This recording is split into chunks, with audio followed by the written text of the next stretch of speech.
Welcome to another episode of your mom's favorite esports talk show, Technical Timeout, right here on the Ultimate End Gamers League YouTube channel. Each and every single Wednesday night at 6 p.m. Pacific, that is 9 p.m. Eastern. And boy, did we have an amazing week of games. We have moved beyond the blowout meta and into the down and dirty UEL Season 9 action, like a party at Pigpen's house. And like a bad Steven Seagal movie, no one in the UEL is willing to back down, and the competition is rising to the occasion with throat punches and groin kicks for everyone to enjoy. And as a fan of the league, I am enjoying it.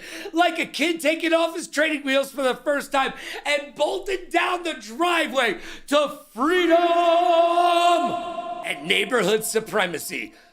Ooh, the UEL is rocking the body that rocks the party, so get out your seat and jump around. Heck yeah, throw your hands in the air, wave them like you just don't care. Season 9 is in full effect, and the race for $1 million continues tomorrow. So I've got one question for you, and one question only. Are you ready?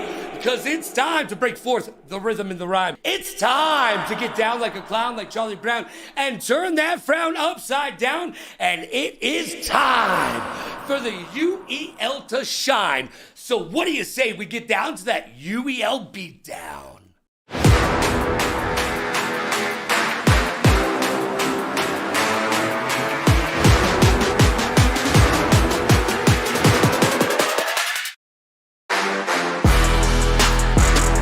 Logan Summit, and I believe one bottle of baby oil is sufficient. This week we will discuss the fact that I am 14-2 in my Season 9 picks, not too shabby, and the competition in the UEL has stiffened. No trades, no problem, but someone has been practicing, and it finally feels like we're playing for $1 million.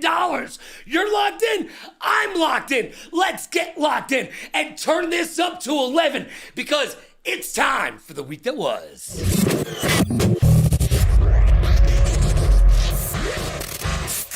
Life moves pretty fast, and if you don't stop and look around, you could miss it. Can you do a kickflip? Tony Hawk can, and Activision is about to flip back into one of the best sport games of all existence. Tony Hawk and Activision have announced they are back into continuing one of pop culture's video game zeitgeist. Pro Skater is back, baby! The partnership will continue with another irradiation that promises more tricks, spills, and of course a killer soundtrack. By the way, being a content creator these days certainly has its perks.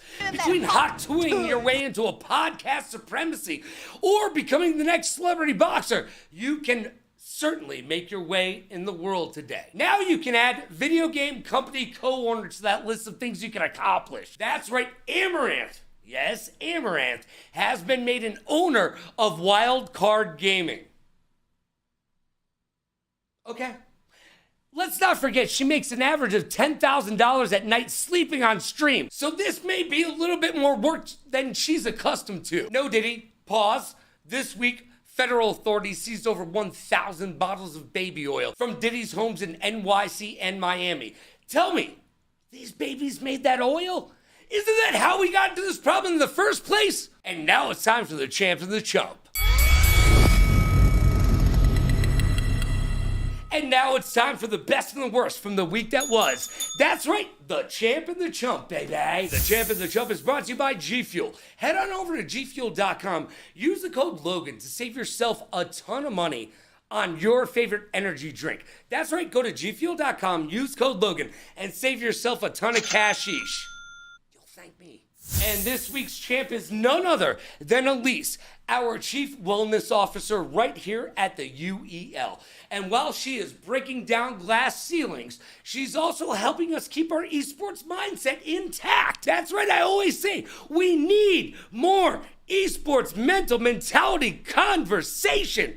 And Elise is helping us get it done right here at the UEL. And again, right, there's that, it's the whole thing. It's the game that you're in, but then the environment that you're in and the different personalities. Like, you have to be able to tune it out or be able to feed off of it. Again, depending on what game we're playing, depending on where we are in the game, depending on where we are on the board. It's just a lot of moving parts that become seamlessly together to create this environment. And now it's time for our sad face. God.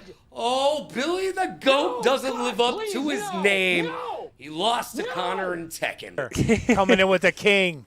Yeah, I mean, Billy's still on that victor, but hopefully Connor might be able to get up to something with that grab. Connor's going to come in here and show Connor what he's got. goes crazy and you. takes out Billy. Connor was 16-7 on the day, whereas Billy did prove to be a true Tier 1 at 8-2. But Billy, I need you to live up to the GOAT moniker, baby! And now it's time we should talk in private, because I've got some issues. And Issues is brought to you by Newer. Go to newer.com right now and use code Logan to save yourself up to 20% off all your creator needs and wants. It's pro gear at amateur pricing. My entire studio is built from Newer, and yours should be too. First, what a week. Now it feels like we're playing for $1 million. We've had 6 straight games within a 4-point spread, and I am 14-2 in my picks this season. Not too shabby. The Bandits went on an 8-1 run to end the match versus the Cyclones, while the Cyclones forfeited Rainbow Six really late in the game. They couldn't get the setup, and I am sick and tired of talking about setups. It's week 5 already. Bosif continues to carry the team at 19-11, with Jury doing their part at 23-12. Pizza, not quite a man yet, contributing strongly at 19-11, even though his team has been heard saying he is not pulling his weight. Is he going to be made a scapegoat for a trade this season? We'll find out. Lucci at 12-6 may be the most improved player candidate on his team. After tying it up at 7-7, the bots explode with a 5-1 run to beat the Ghost. While Spicy was not hot, 16-7, well below a T1 expectation. And Hydro, a team worse, 13-19. Is Billy in the MVP conversation at 15-5? I think so. Mordecai, 19-10, went 5-0 in fighting games against the Ghost. And the bots won strategy and fighting games a combined 8-1. So we know where they are strong like the bull. Are the X-Gods a shoo-in for the South Conference Championship? They're the last unbeaten team in the conference and the second best team in the league behind your returning champions, the Reapers. X-Gods won shooting and strategy, a combined 8-2. Josh Backwards went 10-2 in the match as a rookie, and KIC at 19-16 is underperforming, has a worse win rate than the team average. While on the flip side of that coin, the X-Gods have 5 players in the top 10 in the league overall records. The other 5, all Reapers. So the question is, who are the Paladins? Are they the team that went 7-14 against the Bandits? Or are they the 13-14 team that played the Click? They look like they could be a playoff team against the Click, but they let the opportunity slip away. And now they have a tough schedule coming up. The Reapers, Ravens, Bots, Ghost, and X-Gods over the next 5 weeks.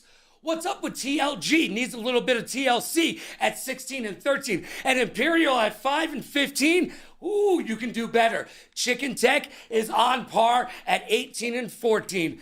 And Carnage, 15-20, only has a winning record in shooters. Needs to be better. Jekyll is leading the team 22-14 with no losing record in any genre and the only champion on the squad. With rookie and Vegas native King Cryptics making their debut with the Paladins this week, will he be the catalyst for winning ways? I certainly hope so. And finally, stop forfeiting Jected Rivals. It's one of the coolest games on the wheel, and I need to see it played out more. Flappy Birds meets Fall Guys, X Twisted Metal, everything about that spells fun. Also, be a personality in this league. Make us care about your story, because if you don't care, we don't care. And now it's time to make some predictions.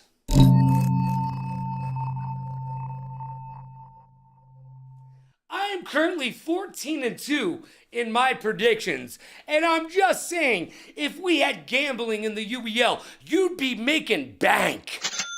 On the Thursday edition of the UEL, we will see the Blaze take on the Bots. And if this season is telling us anything, I gotta be honest with you, the Blaze might be called the Summits at the end of this year. I got the Bots and Billy taking this one to the bank. We'll see ya on January 18th, Hollywood. And on Friday, we've got the 0-3 Cyclones taking on AJ and the X-Gods. And if you are where I'm standing, the X-Gods are the number 2 team in this league, no doubt, right behind the Reapers, your defending champions. So, Cyclones, you got your work cut out for you. Have fun with that. Unless there's a natural disaster, you don't have this. On Saturday, another 0-3 team, the Shoguns, take on the Bandits.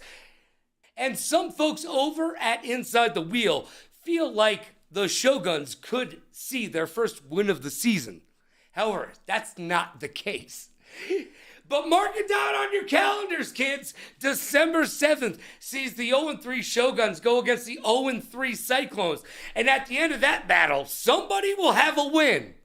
And on the Sunday edition of the UEL, we see the 3-time defending champions against the Paladins. They are 0-2 right now, and even with rookie sensation King Cryptix coming into the mix and making his appearance in the UEL studio for the first time, I don't think the Paladins have what it takes to beat the defending champions. The Reapers still have to show us that they are not the best team in the league. But they are. Yeah. Now let's check it on the Magic 8 Ball and see how we did. Signs point to yes. Sounds like my dating history. And now it's time for 5 questions. I've got questions and hopefully you've got answers. It's time for 5 questions. And this week's guest is none other than the Ravens GM, Wonk Ho. Hello. Oh, man. Thanks for being here. I totally appreciate you taking time out of your day to answer some questions. And the first one, you know what? The first one's going to be the most obvious. I have to ask, what's it like being a woman in esports today? Man, it's something. I mean, I've always said it, like, whenever I play, obviously not this season, but when I do play, I'm never thinking about the fact that, like, I'm a woman. I just look at myself as equal to all the boys, all the men playing. But I don't know. It's something. Like, it's certainly an experience, and it was an honor to be the first female in the UEL. And I'm hoping we can see some more coming in through the doors next season, maybe. Season 10's looking good. We'll find out. I mean, who wouldn't want to be part of the UEL with the way that it's growing exponentially? I don't care. Male, female, they or them. We welcome all people in the UEL. Yes. And remember that U stands for you can be a pro gamer too. All right. Question 2. I gotta ask. I see it all the time. How do I cop one of those Ravens plushies? So, we're not sponsored, but there's a company that makes, they make, a bunch of fun little characters. I actually have another one right here. This is a little moth guy. I'm gonna drop the company name, but you guys should sponsor us, Squishables. Ooh, I randomly like that name! Squishables! Exactly. It's great. I randomly walked into Spencer's one day, and he was sitting there, and I was like, "Oh my god, that's literally our logo in a plush!"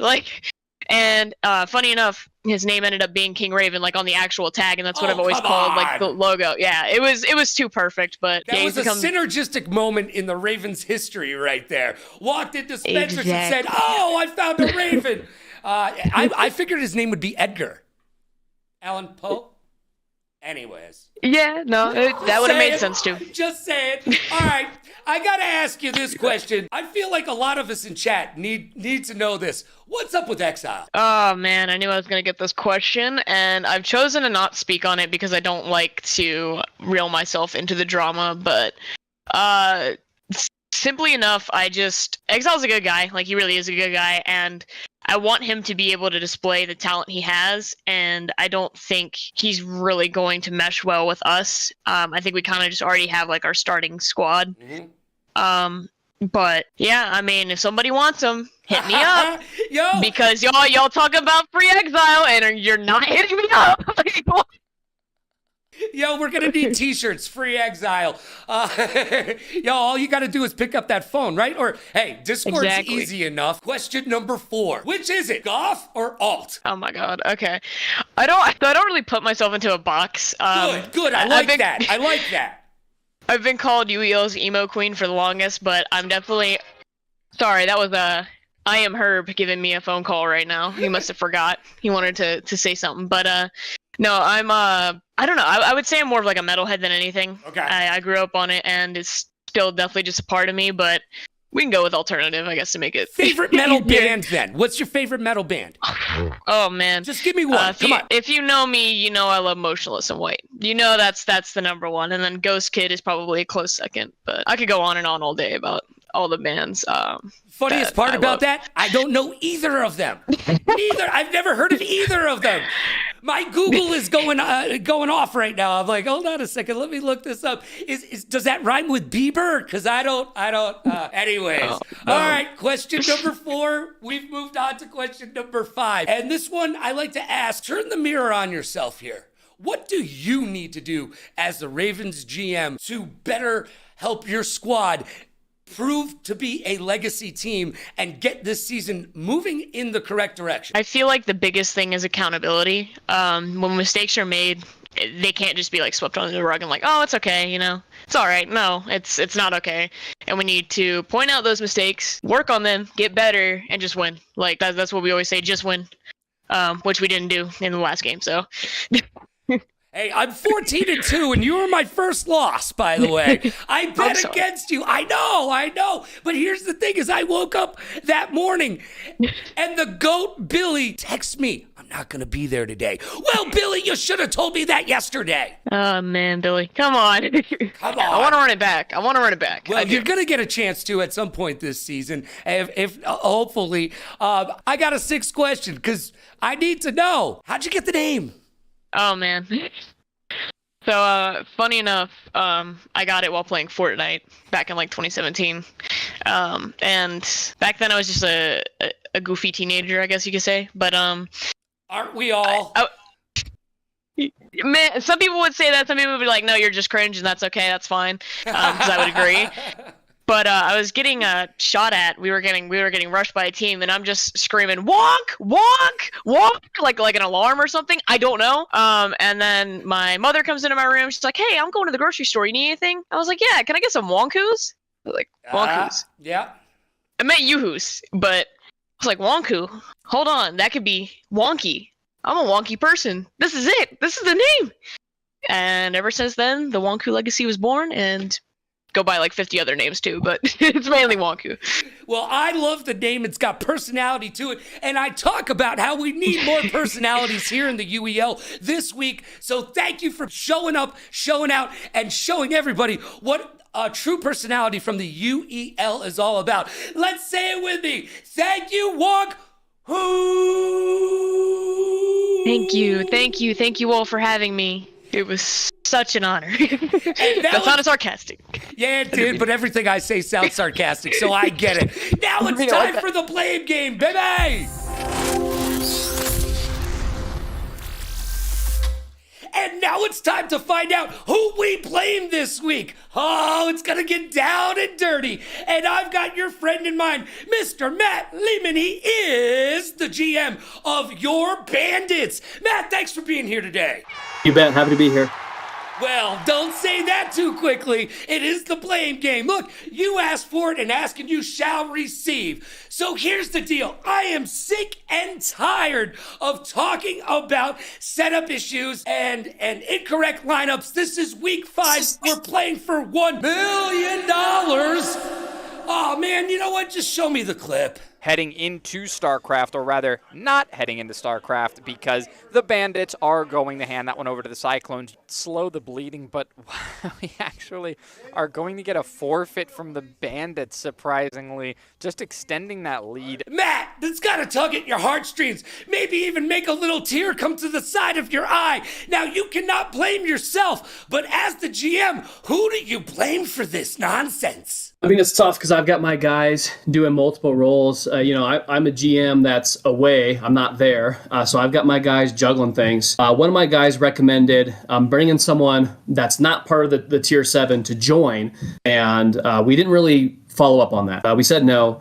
And so because of that, Jury and Scarlett, they got overwhelmed. And so we're looking to fix it. But it's a matter of they are doing their job as Tier 1 and Tier 2, but having to take over for me. So if I had to blame them, it would be them because they put in the lineup, but I was the one that put them in that situation. You know what? Each and every single week, everybody always wants to blame themselves, and I get that. Accountability is key here in the UEL, so I love that you're trying to look out for your guys and you want to throw a block for them, but at the end of the day, Jury and Scarlett, Tier 1, Tier 2 respectively, it's your fault. And Matt, thank you so much for being on the Blame Game. All right. Thanks, Logan. Hey, now it's time for my hot take. And Hot Take is brought to you by Newhouse. Go to newhouse.com right now and use code LoganRadioRocks to save yourself tons of cashish on all the furniture that you want. Trust me, you don't want a gaming chair. You need an office chair. Sit like a boss. You think Bill Gates sits in a gaming chair? No, I don't think so. All right, each and every single week on Hot Take, I give you my unfettered opinion, and just to prove to you that it's just a stream of consciousness, I throw on the shades. Now, I've been meaning to tell you about a story for a few weeks. I was walking down the strip, rocking some Vans sneakers, and I heard a group of kids walk by me and snicker to themselves, "Look at that old guy trying to be cool wearing Vans. Look! Vans are 45 years old, so you're welcome. I gave you Vans. The generation before you gave us Uggs, which are short for ugly, and your generation gave us Crocs, which are just a crock of... So you know what? Understand that styles come back and forth, and you need to know those Converse All-Stars you're wearing? Yep. You're welcome for those as well. And you know what? At 46 years old, I have done a lot and accomplished a lot. So you should probably look both ways before you cross the street. I'm just saying, whatever happened to appreciating your elders? I need respect. And you need to respect the awesome style that I brought forth. Now, I'm sorry for the whole trucker cap thing in the early 2000s. That's on me as well. But Vans, Converse One Stars, you're welcome. And that's my hot take. We did it like this, we did it like that, we did it with a wiffle ball bat. So I'm on the run, the cops got my gun, and right about now, I know you had some fun. Thank you for joining me right here on another great, fun-filled, fact-packed episode of Technical Timeout on the Ultimate Endgamers League YouTube channel. You can catch us each and every single Wednesday night at 6 p.m. Pacific, that's 9 p.m. Eastern. Look, tomorrow, the race for $1 million continues, and the action is just getting bigger, better, badder, and hotter. So tune in, join me and the rest of the team as we bring you all of the UEL action. Be good to yourself and be kind to others. Pay it forward, play it forward. Rock like a party star, party like a rock star. Smile strong, laugh loud, and last but not least, please like, follow, and subscribe so you will know when I will be live once again, giving you the Ultimate Endgamers League inside scoop. I'm Logan Summit, and it's been my pleasure to hang out with you. Take care of yourself, and if you can't be good, be quick.